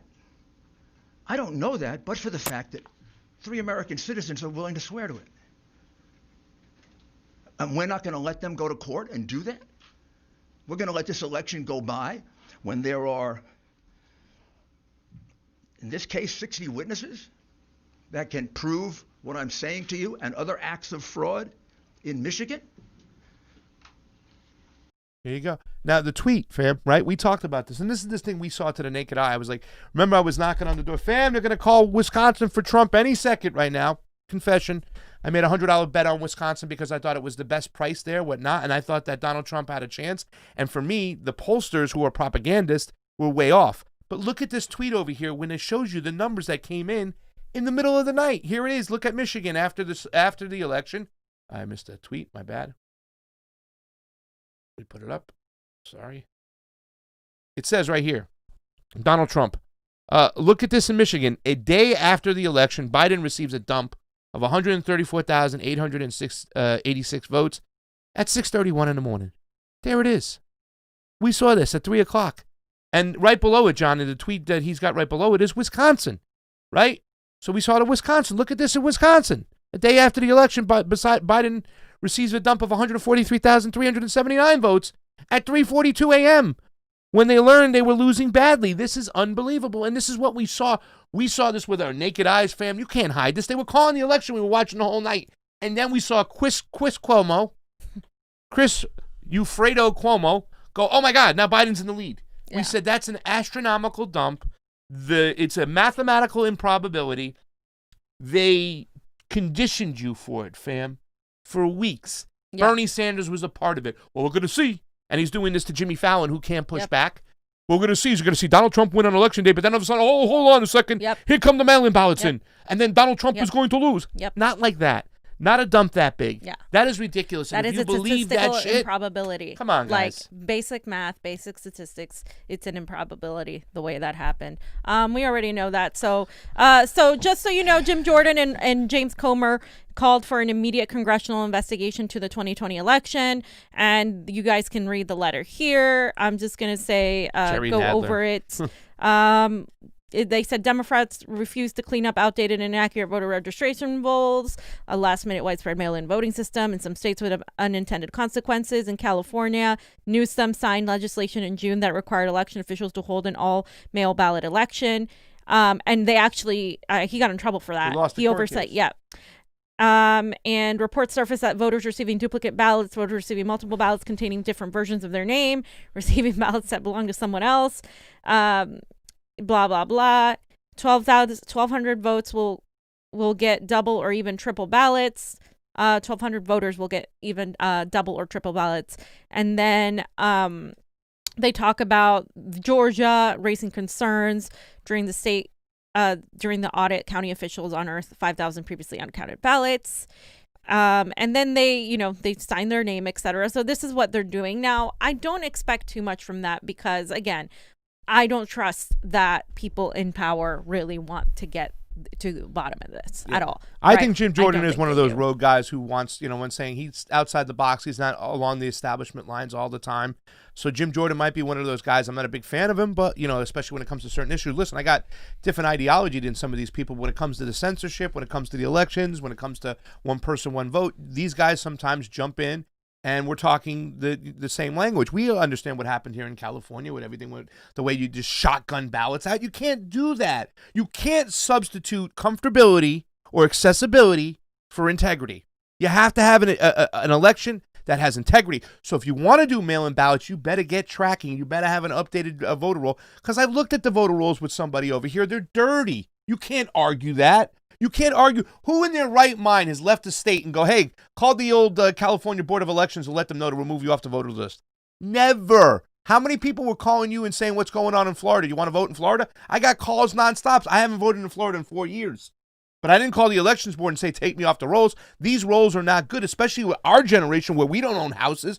We're bouncing around like pinballs right now. You know what I'm saying? So even though there's an argument for that, okay, they're just going to remove people from the rolls, which they do, and the Democrats use this tool as well. We've seen it with our own eyes. Did we not in Eagle Rock, Johnny? What's going on? They made us with provisionals. Look, he's showing us a picture. This is the proof. I was on the voter roll. We were there 2 weeks before time. We got on the list, and now they give us a provisional ballot. They use it as a weapon themselves. Disgusting. Okay. Let me read one last super chat before we get on to the new thing, because the Natural Progressive Roar Media, if you know Roar Media, those are people in Washington now. That's the new brand. That's the new name. Let's hear them roar. Thanks for helping me feel sane after Trump's legal team's press conference. I thought I was the only one who's seen what I seen. Look, they're making our job harder with this whole Hugo Chavez shit and the immigrant shit. Stay focused, ladies and gentlemen. Stay focused. Talk about the framework there, Trump's campaign. All the machines have proprietary software, not open source. They can all flip votes. We need to fix that problem right there. We don't have to go back and look at an election 10 years ago in friggin' Venezuela. Yep. All right. Stop it. 100%. Let's get to video number 2. So Democrats, including the progressives, are fake and controlled opposition to Republicans, and I'm going to lay out exactly why. So the Fraud Squad and Dems voted for Pelosi with no opposition via voice vote. Now they have to go back and vote in January, but she literally got zero opposition for this. We knew when we showed you a couple shows ago that Ilhan Omar and AOC changed their mind, and they were, especially AOC, they were not going to oppose anything about Nancy Pelosi. And like I said, in early January, they have to vote. And Speaker Pelosi, who is 80, said that she's may retire basically in November of, not November, in 2022. And she sets the agenda, retire. correct? She sets the agenda. She sets the agenda, right, fam? Yep. Jesus, ladies, progressives, where you at? Okay, so basically, so they all did a voice vote, and that's that. And they thought the problem is that Democrats thought we're going to have more of a majority. They did not. And again, people are using that as an excuse to say that the election wasn't rigged. But in actuality, they should have won both houses if Joe Biden won by that many votes. Can I ask you a question, fam? The voice vote. Is that not like... Yeah, we shouldn't have voice votes. What are you hiding for? The voice vote. Again, they did this with the CARES Act. Yep. So your progressives could hide and say, well, I didn't vote for that, and there's no proof whatsoever. Right. We got to listen to the nays and the yays and stuff. Like, you got to put your ear there. Yep. I think I heard Alexandria Ocasio say nay. Is there any video? Can somebody... No. Right. We need to ban voice votes. Terrible. Why do we have that? No. So if you're a congressperson... Exactly. If you're a congressperson... You need to be on record. We need to see a paper of how you voted.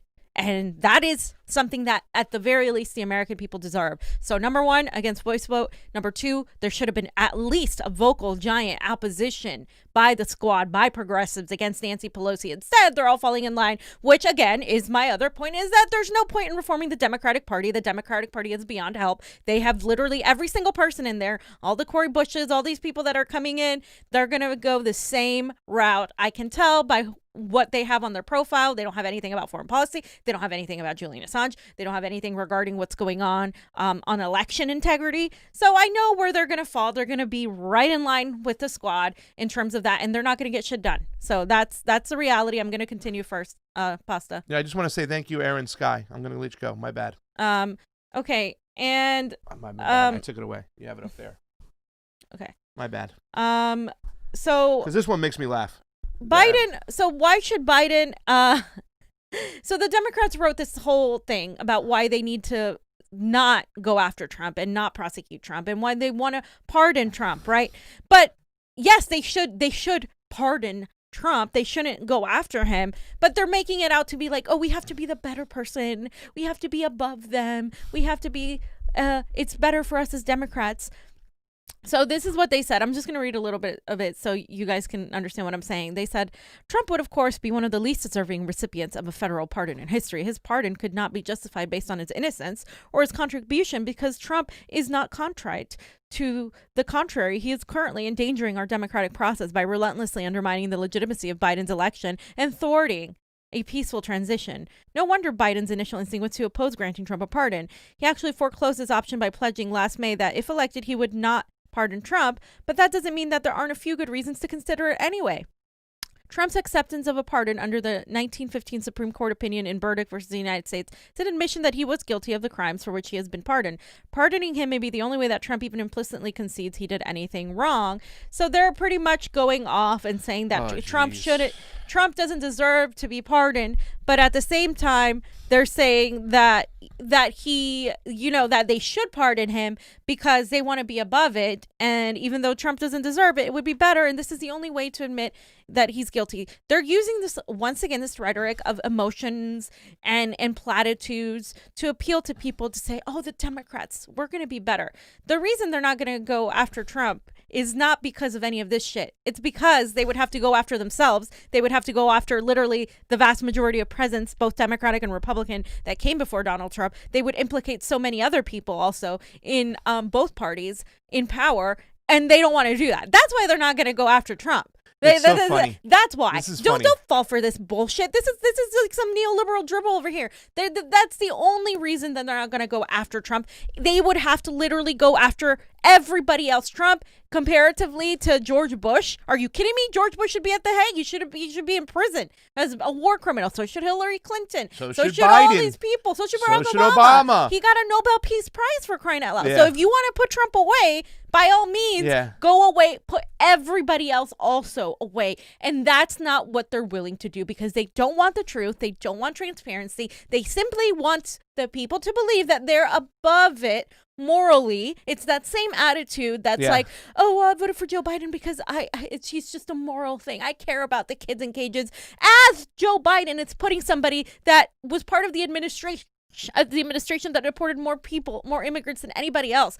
Let's be real here. This is bullshit, and this is why I'm so angry at an article like this. Not because I think Trump shouldn't. They shouldn't go after Trump because they would have to go after everybody else. I think this is stupid. Yeah, what are they going to go after Trump on, fam? What are they saying? The Ukraine gate shit? What are you going to put him in jail for? They use the election shit right now. Oh, the election. Oh, that's what it is. You should pardon him. I mean, this is of such our elections. Seriously? This is so hypocritical. What democracy? Yeah. What democracy? We don't have democracy in our elections. We don't have democracy, period. Yes. In this country, we do not choose president. We select them. They select them. You don't elect them. They select them. They select a bunch of people. This is why you have people in power who don't want Medicare for all, while the vast majority of the population does want that. Yeah. Oh, and it's so hypocritical, this article right here. This is such a hypocritical mentality that lacks nuance. Oh, we should pardon him and stuff. Well, what are you going to go after him? The emoluments clause? Well, what about Nancy Pelosi, Gavin Newsom, Chuck Schumer, Adam Schiff? All these people would go to jail on the emoluments clause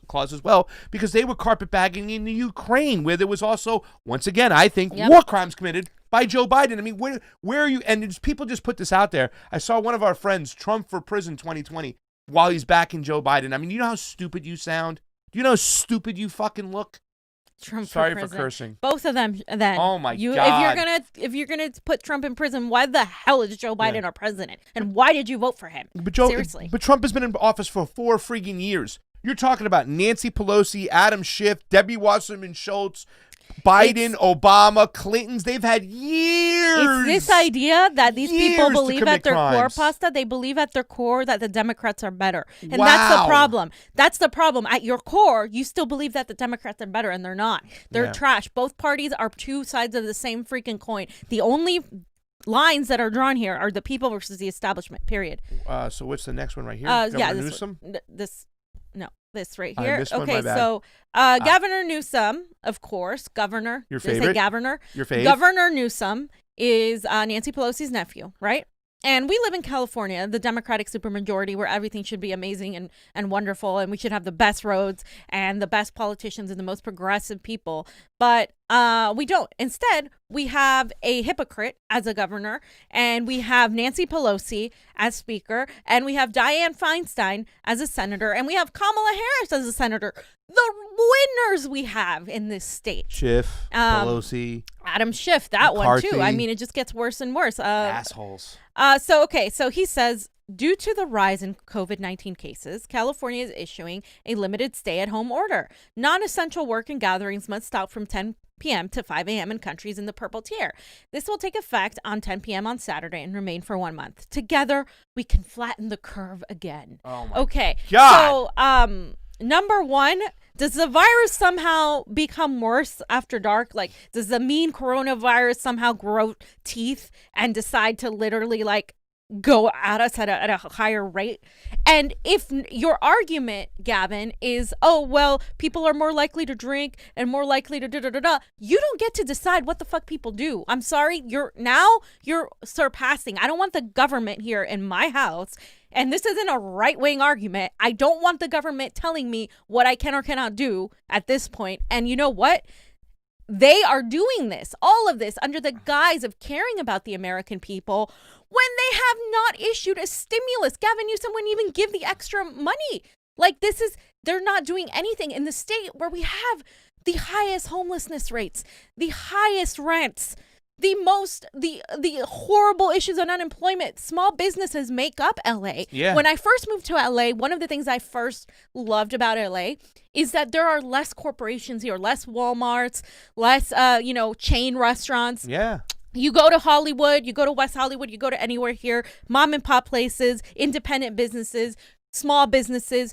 People enjoy supporting those small businesses. Those small businesses have been absolutely screwed by this pandemic, received little to no help. Yep. And now you're going to cause that because a lot of these bars have remained open by the hair because they've offered food.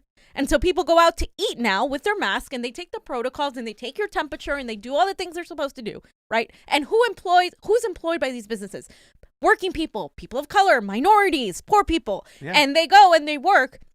You're taking away what a lot of these businesses, the revenue from these extra hours, especially on a weekend, because it starts tonight, I believe. Yep. And now people aren't going to. Yeah, on a Friday night. People were serving food till like 1 a.m.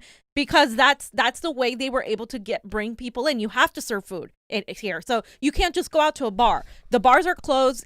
Unlike every other state in the nation, pretty much, the bars are closed. You have to sit down and eat. You can order a drink, but you have to order food too. So that's how these businesses have been keeping themselves afloat.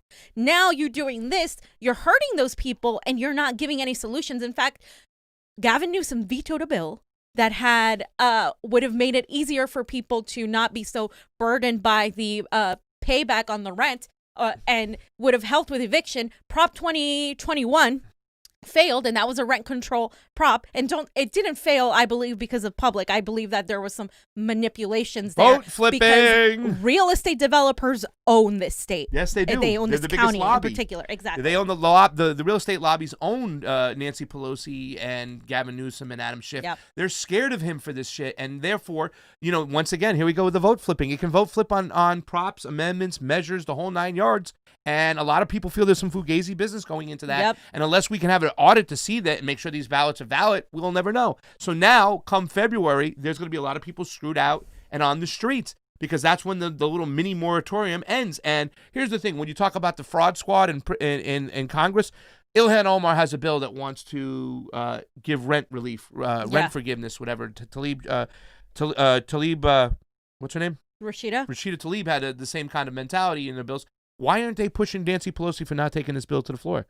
Why are they sitting there and yelling at Republicans when they should say, Nancy, bring this bill to the floor? Right. It's a standalone bill for rent relief, 2 pages long. The American people can understand it. Bring it to the floor, but they're not doing it. You know why?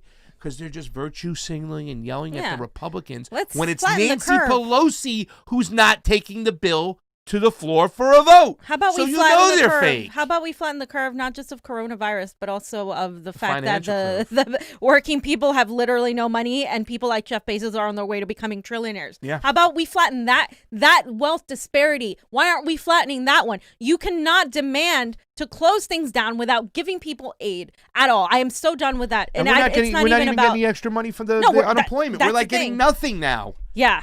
God so damn. I did want to read Johnny, if you just want to scroll down and show the this COVID picture. tracker? Yeah. So according to this COVID thing, COVID-19. It's on that one, Johnny. The other one. Yeah, just scroll down a little bit and you will see this little map. It says COVID-19 California reopening, and according to them, widespread, substantial, minimal, moderate. So as you can see, most of California is apparently widespread. Now, we have been here. We have had some of the strictest. I mean, literally no gyms, no nail salons, just till recently. They reopened again. Those businesses too hate Gavin Newsom. You might see California elect a Republican governor next time around, because the way businesses have been screwed with Gavin is really bad. And 40 counties were moved into a more restrictive tiers as of Monday. And I'm going to go ahead and go to the next page, Johnny, where let's see. That's not the right one. Right here. The LA Times article, the first one. What is this limited curfew? Is this doing it? It doesn't let me get through. Oh, that's unfortunate. Yeah. Johnny has it up there though. Let me try to do it. I'll try to take down the ad, but see, pause on this site. New York Post, New York Times. There you go. Okay, great. So, he says right here, Johnny, like the third paragraph, the virus is spreading at a pace we haven't seen since the start of a pandemic, and the next several days and weeks will be critical to stop the surge. We are sounding the alarm. It is crucial that we act to decrease transmission and slow hospitalizations before the death count surges. We've done it before, and we must do it again. 94% of Californians, 37 million people, live in counties that are purple tier, which has forced many businesses in this community to suspend or severely restrict the number of customers, which they have been doing. 10,000 new cases each day, according to the reports. And they want us to change our behavior to stop the surge. We must be strong together and make tough decisions to stay socially connected but physically distanced during this critical time. Letting our guard down could put thousands of lives in danger and cripple our healthcare system. Why don't we have Medicare for all then, so we don't cripple our healthcare system? Why isn't everybody going after that for him, like the shelving of the bill from Anthony Rendon? Why don't we just open it up that way then? Right. No. But they won't do that, ladies and gentlemen. They're going to sit there and cripple your businesses and starve you out. And accordingly, more than 4,300 people were hospitalized with a confirmed case of the virus statewide as of Wednesday, marking a 61% increase from 2 weeks ago. And basically, they're just talking about how this is necessary, etc. But I'm going to point out to this part right here in particular, where they're going to talk about Gavin Newsom's do as I say, not as I do. The next article. Basically, he got caught at this dinner party, this fancy dinner party, and he initially tried to point it off as like it was a political thing, but it wasn't. And people are. You can go, let me go back to this one, because they talk about this here. Blah blah blah. He apologized for attending the November 6th dinner party at the French Laundry, and he was joined by people from other households and several lobbyists, by the way. So he was joined with lobbyists, and it was a restaurant and at a Napa Valley restaurant to celebrate the 50th birthday of a close friend. Gee, Gavin, that doesn't seem like you're taking your own advice over here. It's do as I say, not as I do. Not to mention that all the federal gyms are open. They can go to the gym. Yeah. Nancy Pelosi's hair, she can take care of her hair. All these things that they've neglected and denied the plebs to. Yeah. They literally, there he is. You can see the picture. There's like 12 people there. That's twice as many as you're allowed. I mean, what inside in the door. It doesn't apply to them, Pasta. The rules don't apply to them. Plebs. That's the thing. Yeah. This is that kind of behavior that I'm just like irritates the hell out of me, because it's like, you're going to be a hypocrite. This is why people don't like the Democratic Party, because they're hypocrites. They tell you, oh, we got to flatten the curve. We got to do this. And they go to salons. They go to the fucking dinner parties. They go and they are allowed to go to the gyms while everybody everybody else has to work out outside. This may seem minuscule to you, and you can come back and say, well, we need to protect everybody. And it's like, yeah, but there's a limit to that, you guys. People are worried about their finances. People need to work, especially these people that work in the service industry. And I've worked in the service industry, which is why this irritates the hell out of me. These people, these waitresses, these bartenders, they need to work. And even when you're closing shit down, you're going after these businesses. Now, it's probably going to get worse. I guarantee you. They're probably going to say, well, this isn't enough. Our numbers are getting higher, et cetera, et cetera. And they're going to continue to put more restrictions. This is a month long, right in the middle of holidays. People have been sequestered in their homes, especially here. People have been actually really good about it. And for like, it's Thanksgiving. Like, this is a little bit singing, ridiculous. Fam. No singing. No Halloween. He canceled Halloween. Well, check out McClintock. So that was your last one right there. Yeah. So McClintock, we got to check this out. So This is the video. Yeah. So let's look at what McClintock said about Gavin Newsom. Yeah. Mr. Speaker, I rise this morning in defense of Governor Gavin Newsom, who recently defied his own idiotic COVID edicts as he partied at one of the few restaurants that's not yet been forced out of business. I defend him because he was doing what we once all did in a free society, make our own decisions over what risks we're willing to run and what precautions we're willing to take according to our own circumstances to protect our own health. Yes, COVID is a nasty bug, and 250,000 Americans have died while having it. But this isn't the bubonic plague. The CDC's best estimate is that if you're under 49, your chance for surviving COVID, if you get it, is 99.92%. Even if you're over 70, you have a 94.6% rate of recovery. 40% who get it don't even know they have it.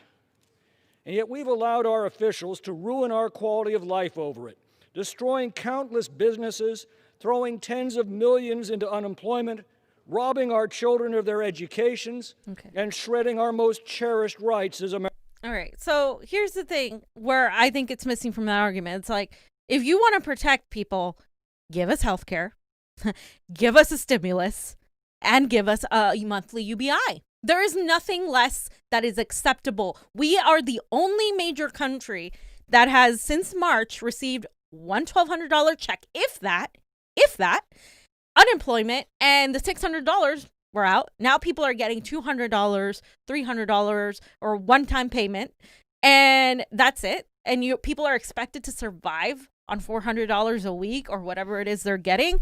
And now you want to shut businesses down again, businesses that employ millions of people and businesses that keep this economy afloat. You can't, like, if you're going to shut shit down, fine, go ahead. But you got to provide for the people and don't overstep your censorship bullshit. What's happening is the government is exploiting this virus to rig elections. Yeah. They're exploiting this virus to continue this encroaching censorship. Yeah. To say you cannot question anything about coronavirus. You can't. It completely gets flagged or taken down.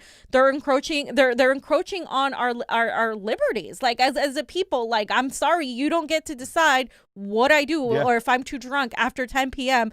to like get close to somebody. Like, I'm sorry. That is like, this is the 1% chance. I'm not dismissing that coronavirus is a virus. I think it's a real virus.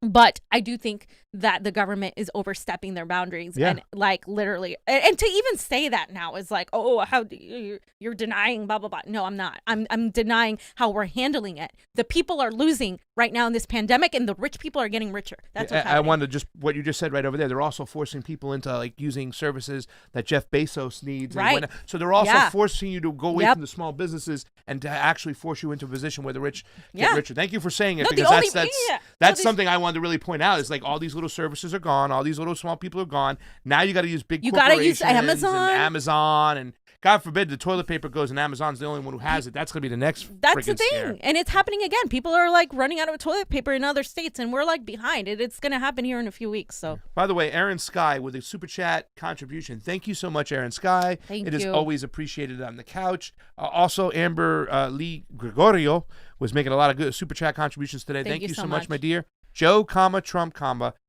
is still a neoliberal Congress holding the power of the public purse, and it is criminal how the spending is still going on to the top of the MMT. Hashtag MMT. Hashtag MMT. Where's our stimulus, Nancy? Yeah. Why isn't the squad pressing her on that? Where the fuck is the stimulus for the American people that have received one measly $1,200 that comes out at like $2 a day, if that, not even? Glory Jones says Gavin McDickwad can go to Christmas parties, but us poors have to mask up and avoid all human contact. Gavin McDickwad, I love that. No cap, and Glory, that's the shit. I know Whitney and several others have on Slow News. They talked about the encroaching, like crazy artificial AI systems are using. You know, the little dog from the Black Mirror? They're using those types of robotics now on people, and like they're trying to use children to like use all these vaccines. Like we haven't even gotten into that stuff yet. Geez. I am simply economic wise fighting this right now because where the hell, Gavin, is the help for the people that are going to be evicted from their homes? Yeah. Why did you veto that bill, Gavin? If you care about saving people, what about when they become homeless? What protections are they going to have? More and more people are becoming homeless.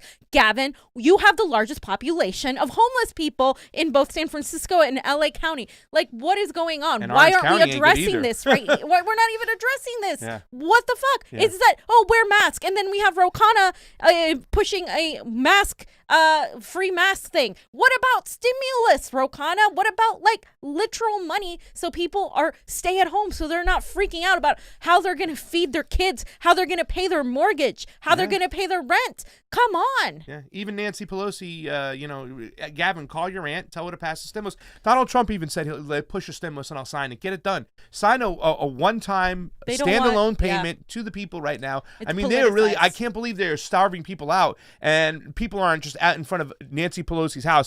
You know where Nancy Pelosi has one of her houses? In Napa. In Napa. Where was Gavin Newsom found? In Napa. Just to let you know, these are the people that are friends. They break bread together. They don't give a damn about you. They don't give a damn about you. And just to end the show, you guys, I have this Twitter video somebody posted. It's just hilarious. The cat's my favorite, but take me to this dimension. Maybe I need to take mushrooms or something to get there, but I don't want to be in this one right now.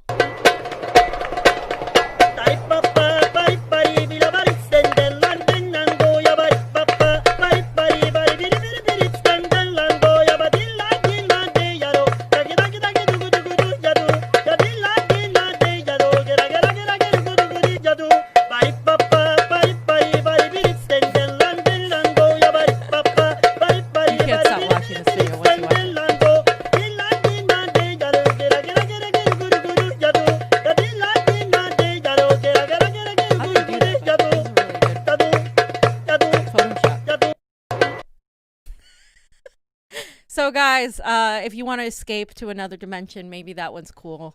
The cat. It's a famous cat. What's his name? Is it Smudge? Okay, I think it is Smudge the cat. All right, guys. That's it, Pasta. That's it. I just got a little text going on. Remember, later on today, I will be talking with Dr. Shiva and Tim Canova. We're going to be discussing the same thing we discussed over here, just a different perspective, and we'll actually go into that's a lawyer in Tim Canova, that's a math genius in Dr. Shiva, and we'll get some opinions, and we'll talk about that whatnot. We have to have these conversations. I think it is important. Stand strong on the. Oh, I'm not gonna. Listen. Once again, my policies. The people were like, well, Pasta, you obviously have said that you feel that Donald Trump is better than Joe Biden. I wouldn't hide that. But why aren't you voting for Donald Trump? I said because of his policy. It's a very racist policy in South America, and what Jason Berman said, his policy in the Middle East. I'm not going to let that stand, okay? Has he been better than Joe Biden? And in this last blitzkrieg to get McGregor in there to try to get the troops to come home? Absolutely, because I believe Joe Biden is tied to the military-industrial complex. But I still believe that Donald Trump was lacking in that area. I mean, and for him Pompeo. to continue those policies and Abrahams and Boltons to continue those policies in Venezuela in particular, no. I don't want to hear about elections in our own other countries anymore, ladies and gentlemen. I want to know what the elections are like here. Let's clean our own house first before you start talking about what the ghost of Hugo Chavez did. I'm sorry. I just disagree. Nobody's above criticism. But once again, we're going to go back and litigate a an election in another country 10 years ago. Get the hell out of here. Yeah. Stop. All right, ladies and gentlemen, make sure you sign up for our Rokfin, Rokfin. We didn't have enough people over there today. We had like 20, but we love those crews over there. It looks like the system is getting improving. So they're improving the system. It looks like that didn't go down at all today, Johnny, on the Rokfin. It didn't stall, so it looks like they're making those changes. We need you to go over there because just like what we're witnessing here on YouTube, the censorship, it is hard, it is long. You can see the little disclaimer right below our video. Yep. They're going to continue to do that, and it's going to even get worse when Joe Biden gets in there. Hopefully on Monday we'll get Whitney Webb on so we can talk about those things with the AI and if there's anything else planned down the road. So for Pasta Jardula, Fiorella, Johnny Sue on those ones and twos. escape to that video. Convo.